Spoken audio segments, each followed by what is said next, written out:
سکھاتے یہ ہے سچی بات، سکھاتے یہ ہے سچی بات، سکھاتے یہ ہے۔ بسم اللہ الرحمن الرحیم۔ معزز ناظرین، السلام علیکم ورحمۃ اللہ وبرکاتہ۔ سچی بات کے نئے ایپیسوڈ کے ساتھ آپ کا میزبان سید اسد علی شاہ آپ کی خدمت میں تکبیر ٹی وی کے ناٹنگھم اسٹوڈیو سے حاضر ہے۔ امید ہے اور یہ دعا بھی ہے کہ آپ خیریت سے ہوں، اور آج کا دن آپ کے لیے بہت ساری ڈھیروں خوشیاں، رحمتیں اور برکتیں لے کے آئے۔ ناظرین، گزشتہ پروگرام میں ہم نے بات کی تھی آثار قیامت پہ اور علامات قیامت پہ۔ اس کی وجہ یہ تھی کہ آپ کو یاد ہوگا کچھ دن پہلے ایک میڈیا پہ، الیکٹرانک میڈیا پہ اور پرنٹ میڈیا پہ جو مائن ٹریڈیشن ہے اور مائن کیلنڈر ہے، اس کی پریڈکشن کے مطابق دنیا کا خاتمہ ہونے والا تھا، قیامت قائم ہونے والی تھی، دنیا ختم ہونے والی تھی۔ لیکن آپ نے دیکھا کہ دنیا قائم رہی، ختم بھی نہیں ہوئی، وہ ڈومز ڈے بھی نہیں آیا، ڈے آف ججمنٹ بھی نہیں آیا جس کے بارے میں پریڈکٹ کیا جا رہا تھا۔ تو اس وقت میں نے یہ سوچا کہ ہم اپنے پروگرام میں کیوں نہ ڈسکشن کریں، کیونکہ قیامت اور آخرت جو ہے، day of judgement, day of resurrection, doomsday, وہ ہماری کور بلیف ہے، ہمارا بڑا بنیادی سا عقیدہ ہے۔ آخرت پر ایمان رکھنا ہمارے ایمان، ہمارے اعتقاد، ہماری آئیڈیالوجی، ہمارے فیتھ، ہمارے بلیف کی فاؤنڈیشن ہے، فنڈامنٹل ہے۔ تو میں نے یہ چاہا کہ اس کے بارے میں اسلام کی کیا تعلیمات ہیں، اس کے بارے میں اسلام کا کیا کانسیپٹ ہے، اور وہ کون سی ایسی نشانیاں ہیں، سائنز ہیں، آثار ہیں، علامات ہیں جو تاجدار کائنات صلی اللہ تعالیٰ علیہ وآلہ وسلم، اللہ کے سچے نبی، اللہ کے سچے رسول نے ہمیں بیان فرمائی ہیں، تاکہ ان کو پیش نظر رکھتے ہوئے ہم اپنے اعمال کی اصلاح بھی کر سکیں، ہم ان پروگرامز میں سیکھیں، ہماری زندگی تبدیل ہو، ہمارے علم میں اضافہ ہو۔ اسی موضوع کو آج بھی ہم کنٹینیو کریں گے، آثار قیامت، علامات قیامت، تاکہ ہم اپنے اعمال کی اصلاح بھی کر سکیں، اور اس روز جزا کے لیے، روز آخرت کے لیے، ججمنٹ ڈے کے لیے، ڈومز ڈے کے لیے ہم اپنے آپ کو تیار بھی کریں کہ رب کی بارگاہ میں کھڑے ہو کر ہم نے اپنے اعمال اور اپنے اعتقاد کا حساب دینا ہے۔ خوبصورت شخصیت اس وقت اسی موضوع پر گفتگو کرنے کے لیے اسٹوڈیوز میں میرے ساتھ موجود ہیں، ان کو سلام کرتے ہیں، آپ کے ساتھ تعارف کرواتے ہیں۔ تعارف کے محتاج نہیں، اس سے پہلے بھی ہمارے پروگرامز کی زینت بن چکے علامہ محمد اسلم ربانی صاحب۔ علامہ صاحب، السلام علیکم ورحمۃ اللہ وبرکاتہ۔ وعلیکم السلام ورحمۃ اللہ وبرکاتہ۔ شاہ صاحب، آپ کا شکریہ، آپ نے مجھ جیسے ایک طالب علم کو دعوت دی۔ الحمدللہ، آپ کی شفقت ہے، ہم آپ سے سیکھتے ہیں۔ کیا فرمائیں گے اس موضوع کے حوالے سے؟ جیسے میں نے عرض کیا کہ لوگ اس بارے میں پڑھ رہے ہیں، سن رہے ہیں، میڈیا پہ آج کل آپ کو پتہ ہے جو بات آتی ہے زبانیں زد عام و خاص بن جاتی ہے، تو یہ ایک اچھا موقع ہوتا ہے لوگوں میں اویئرنیس پیدا کرنے کے لیے، ایک لوگوں کے اندر ایک ترغیب کے لیے۔ تو اسلام کا عقیدہ ہے آخرت، اس سے ریلیونٹ چیزیں، تاکہ ہم آپ کے توسط سے لوگوں کو یہ پیغام پہنچا سکیں، سیکھنے کا ایک موقع ہوتا ہے۔ شکریہ شاہ صاحب۔ جہاں تک قیامت کا معاملہ ہے اور ڈے آف ججمنٹ پہ ہمارا ایمان ہے، تو یہ دنیا ایک دن ختم ہونی ہے۔ کب ختم ہونی ہے اس کے بنانے والا ہی اس کو جانتا ہے، سبحان اللہ۔ لیکن پیارے آقا علیہ الصلوۃ والسلام نے ہمیں آثار قیامت، قیامت کی نشانیاں بیان فرمائی ہیں۔ صحیح۔ صحابہ اکرام رضوان اللہ تعالی علیہ مجمعین فرماتے ہیں کہ سرکار نے صبح سے لے کر شام تک جو کچھ بھی قیامت تک ہونے والا تھا، نبی علیہ الصلوۃ والسلام نے ایک ایک بات ہمیں سمجھا دی، بتا دی۔ صحیح۔ یہ علیحدہ بات ہے کہ ہم میں سے کوئی جتنا یاد رکھ سکا وہ اس نے یاد رکھا۔ صحیح۔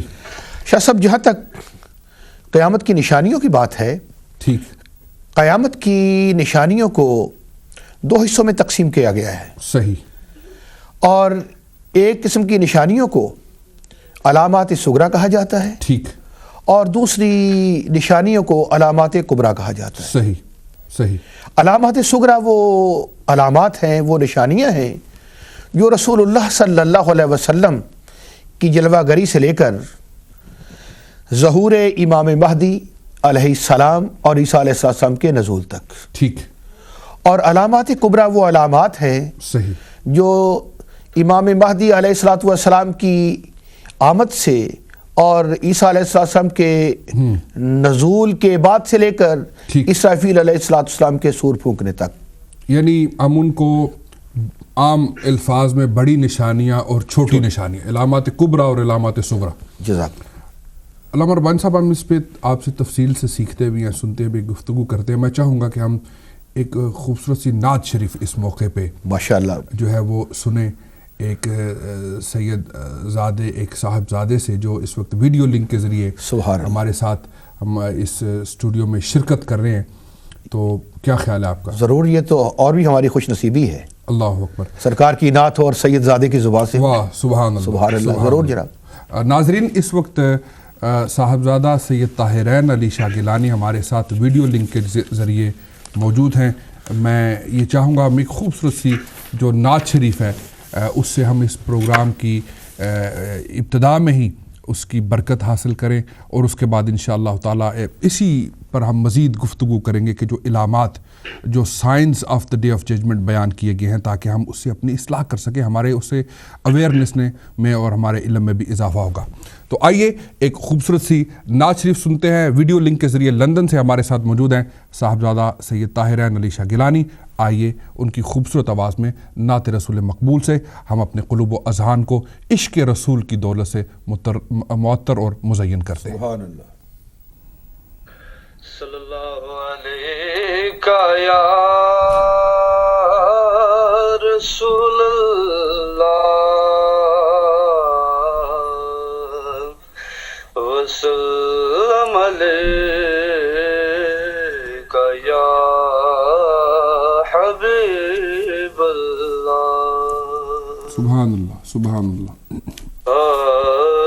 دل ٹھکانا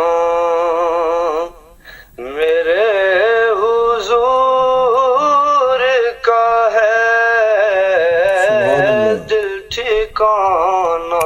واہ واہ، سبحان اللہ. دل ٹھکانا، دل ٹھکانا میرے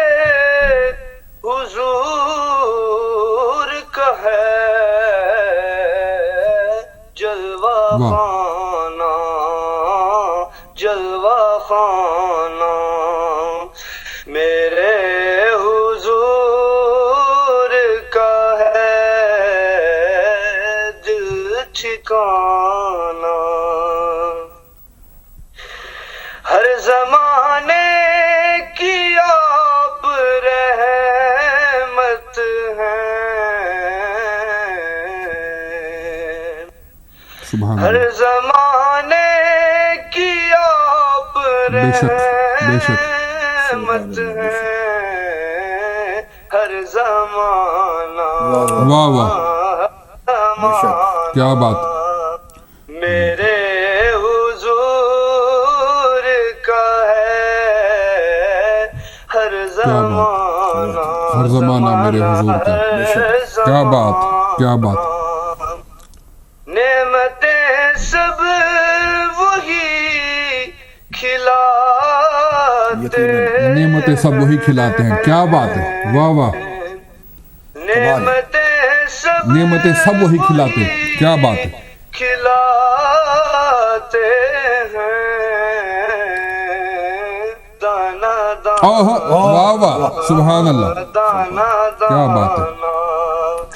میرے سبحان اللہ. حضور کا ہے، دانا دانا، دانا دانا. ایک پل میں ہزاروں عالم میں، کیا بات ہے. ایک پل میں ہزاروں عالم میں آنا جانا. واہ واہ، آنا جانا آنا جانا میرے حضور کا ہے. واہ واہ. میرے حضور کا ہے،